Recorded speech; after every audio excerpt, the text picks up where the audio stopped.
In 1980, the median home price in America was $47,200. By 2022, that number exploded to $467,700, a staggering tenfold increase. Meanwhile, paychecks barely doubled. If you're working harder than ever, feeling your dollar gets you less each year, it isn't your imagination. This is by design. You are living in a financial game rigged to transfer wealth upward, leaving you with shrinking buying power and growing stress. Today, I'll show you the timeline, the mechanics, and most importantly, the 5 actions you can take to start tilting the odds back your way. Stick with me because this may be the most important wealth reality check of your life. Source: U.S. Census Bureau, 2022. Remember, this video is for educational purposes and isn't financial advice. Always consult a professional before making decisions about your money. Let's be brutally honest at the start. You're not falling behind by mistake. The world around you is stacked, so every pressure, every price point, every new rule moves in one direction. Up for them, down for average people like you and me. You can feel the squeeze, even if you can't always explain it.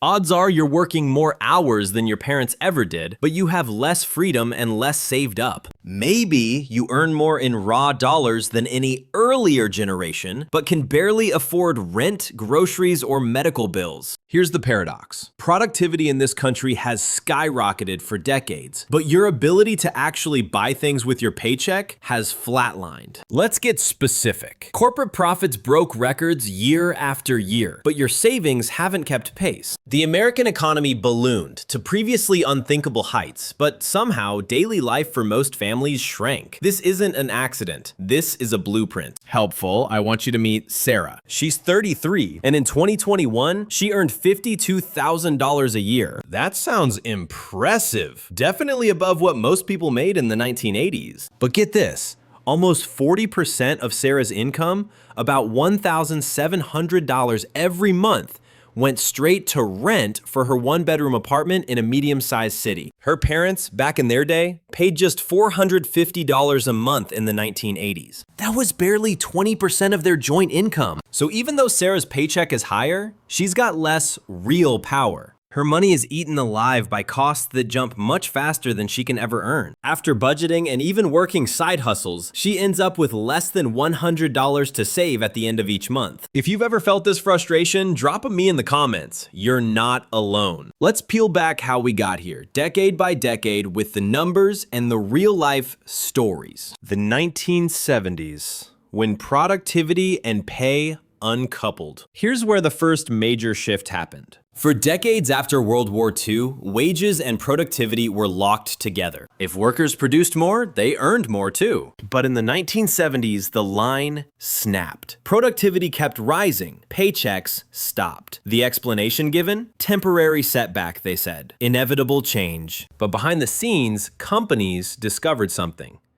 If you freeze worker wages but make people work harder, you pocket the difference. That means bigger executive bonuses and fatter payouts for shareholders. In 1970, the median US household made about $9,870 per year, and rent was just $108 per month. Fast forward 9 years. Worker productivity had gone up by more than 20%. But real wages barely budged. Rents, though, shot up to $243 per month by 1980. In just one decade, rents more than doubled, outpacing inflation. Meanwhile, corporate profits accelerated more than twice as fast as average pay. This single disconnect birthed every headache that followed. Source: U.S. Bureau of Labor Statistics, U.S. Census. If your cost of living has changed like this, or worse, since you started working, share your percentage below. Let's map just how widespread this is in our community. The 1980s. Deregulation and the wealth surge. Now, let's jump into the 1980s. This was the era when entire industries shed their guardrails. Banks could lend more aggressively. Companies could merge, cut, and outsource on a massive scale. Incomes? Stagnant for most workers. Wealth? Rocketed. Just not for you. Executives saw their pay soar. Average workers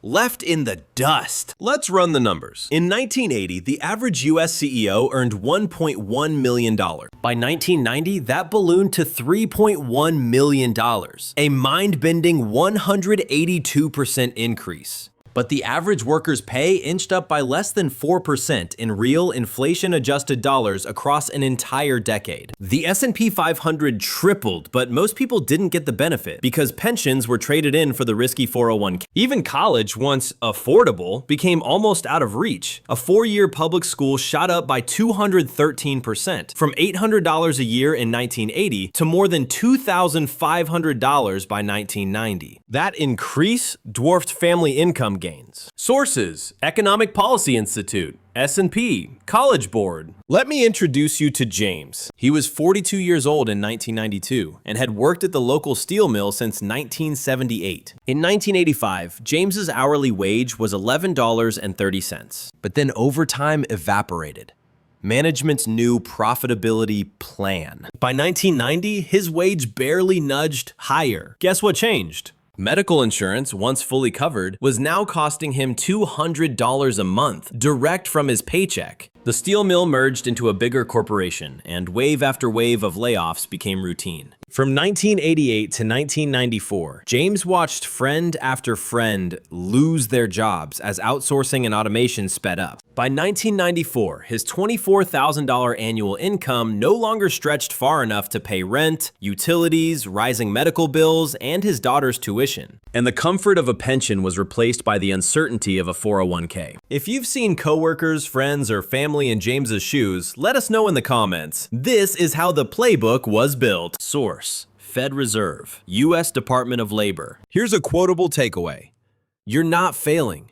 The game changed, and nobody told you the new rules. If that resonates, screenshot and share it. Let's spread awareness. The 1990s.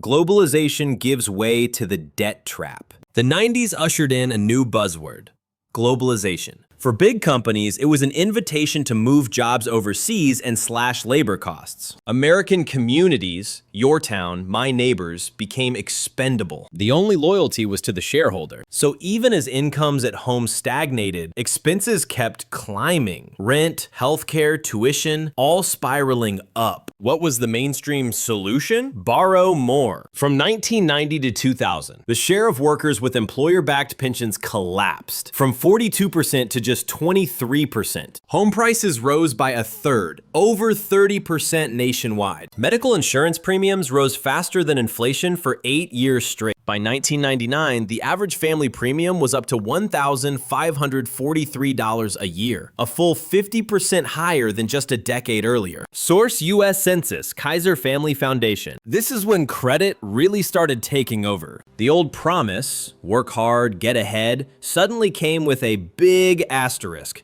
if you can borrow enough to make ends meet. If you've seen this shift in your own life, let us hear about it. Honestly, the more true stories we share, the better equipped our entire community becomes. The 2000s, the era of normalized debt. Now credit turned from an emergency safety net into a lifestyle staple. Couldn't afford a home? Take a mortgage. Couldn't cover college? Student loans on tap. Healthcare emergency? Just put it all on a credit card. The bank's solution to the rising gap was more borrowing. But here's the irony. Every debt solution was actually a trap. We created an economy where everyday needs forced lifelong payments. Debt became normal, even responsible. By the numbers, between 2000 and 2010, U.S. household debt doubled from $7.23 trillion to $14.2 trillion.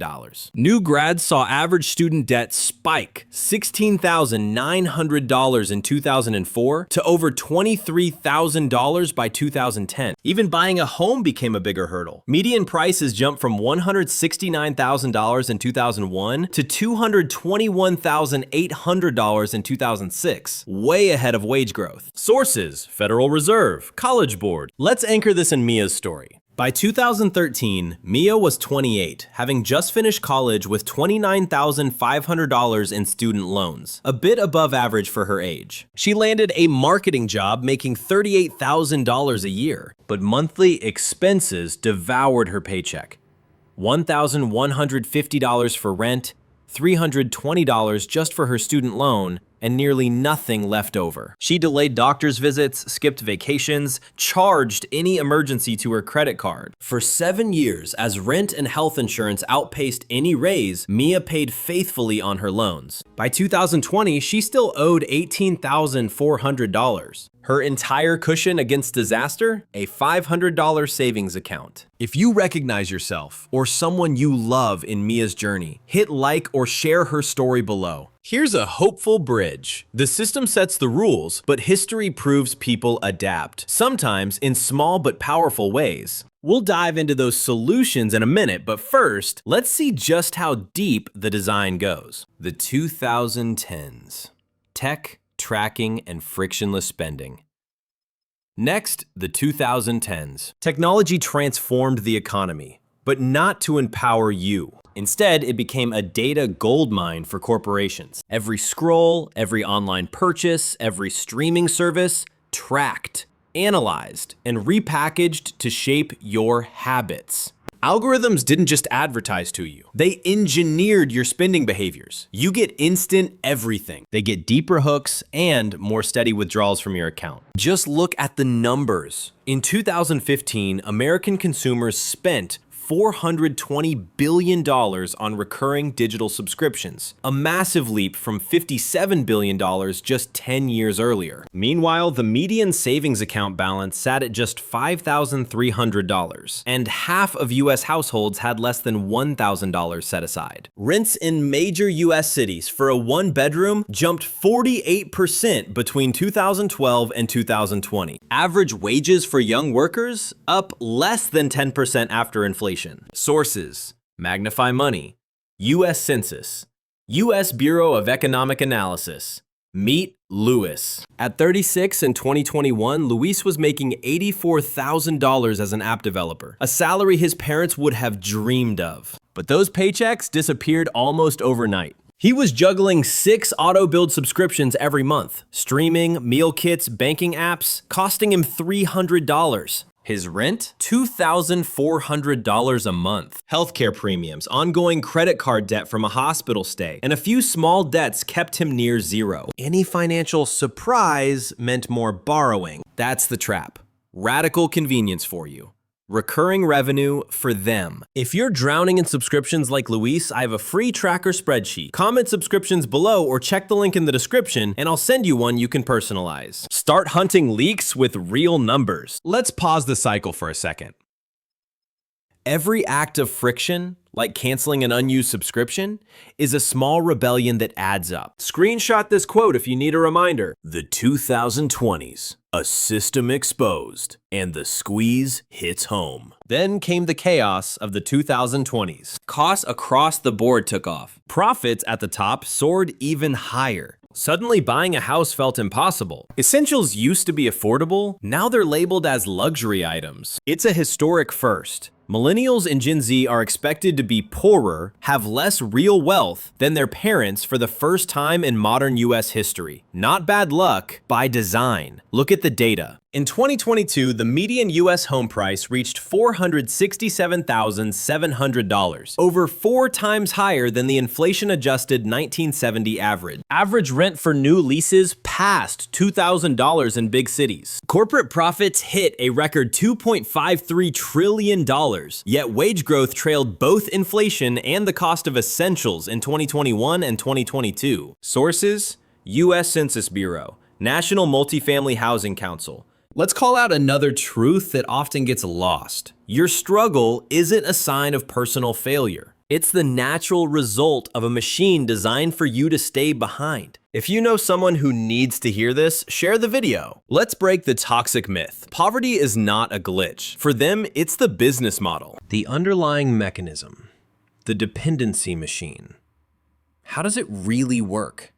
Here's the internal mechanism nobody is advertising. The system runs on 3 levers. 1, your basic living expenses rise ever higher. 2. Your income stays flat in real terms. 3. Debt is offered as the bridge between the two. There is big money in being the middleman, the lender, landlord, middle manager. When the price of everything outpaces your wage, the gap becomes the most profitable market around. That's when banks offer loans, corporations offer buy now, pay later, tech companies nudge you to one-click upgrades, and even the government lets inflation quietly shrink the dollars in your savings account. Each layer props up the others. The machine doesn't need you to go bankrupt, it just needs you to never quite catch up. Just enough tension to sustain dependence. Now you start seeing downstream effects.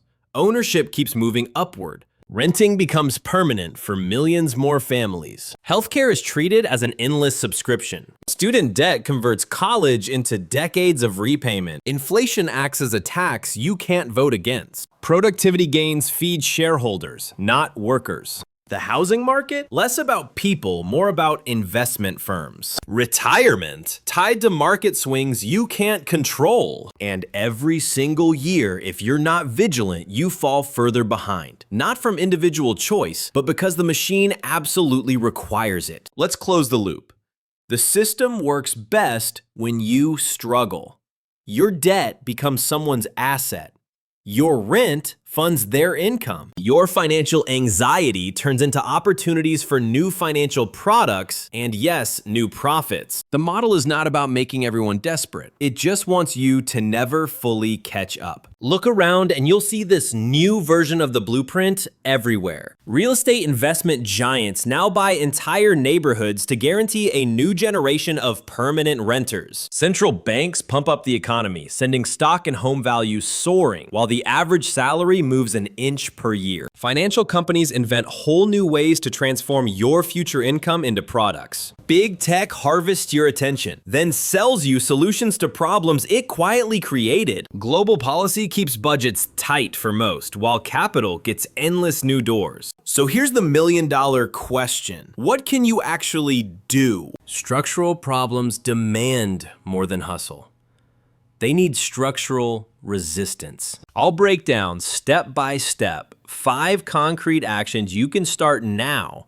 If you're ready, screenshot or save this section. You'll want to refer back as you make changes. Step 1. Illuminate the invisible. Start by tracking every dollar coming in and going out. The system thrives on your inertia and your unawareness. Radical transparency in your own finances is a form of resistance. Use apps like Mint, You Need a Budget, or just a plain old spreadsheet. You'd be shocked by what you uncover. Make this visible to you, not just to their algorithms. Step 2, invert the debt bridge. When you feel pressure to fill the gap with credit, change the script. Build a basic emergency fund first. Even just $500 you fully control is life-changing power. It means saying no to another interest stream for the banks, even for a single crisis. Every breath you take before reaching for a new loan is a denial of their favorite profit model. Want a plug-and-play spreadsheet to track subscriptions and identify your hidden leaks? Comment subscriptions or look below. I'll send you a free term with setup instructions so you can actually see your problem areas in black and white. Step 3, grow skills faster than algorithms can replace you. No system can automate away self-driven skill growth. Commit to learning one new skill that directly increases your earning power this year. Negotiation, coding, design, trade work, sales, digital freelancing. Nights, weekends, spare moments, it all counts. Define a measurable target, like earning your first $500 from a new skill in the next 90 days. Skills are the only ASSET class algorithms can't fully drain. Step 4, turn consumption into ownership. Buy or build one asset this year, even micro level. It could be a single share of stock, a fractional real estate investment, a tiny online side gig, any asset, no matter how small, that produces value with or without your direct effort, nudges you out of the perpetual renter cycle. Ownership, however modest, is real progress. Step 5, engineer friction. This is underestimated. Cancel just one automatic subscription this month. DAL a planned purchase by 30 days. Intentionally disrupt the smooth, impulse-designed machine with intention. Each act of friction is a small way of reclaiming power and blocking invisible wealth leakage. If you want a full monthly checklist of these resistance actions, I've made a printable. Find the link in the description. Start building an accountability chain with friends. Tag someone below who should join your journey. Before we close, let's lock this in with another call out. What step would move the needle most for you? Drop your answer in the comments. Our community learns fastest when we share. And remember, no single step fixes a system overnight, but each action you take is measurable progress. If this resonates, hit subscribe. My next video on Reinvest is going to break down exactly how to research your first asset investment, stocks, ETFs, or even fractional real estate without falling into common traps. All with real-world examples, the risk analysis, and the kind of data nobody else is showing you. And a final reminder, the views here are for education, not financial advice. Every step and every example involves risk. You should always consult a licensed financial professional for decisions about your situation. Here's a quick recap. For 50 years, wages stagnated while costs rose. Debt became the bridge, but also the trap. Each economic era, deregulation, globalization, debt, tech, and asset inflation, layered more weight on ordinary families.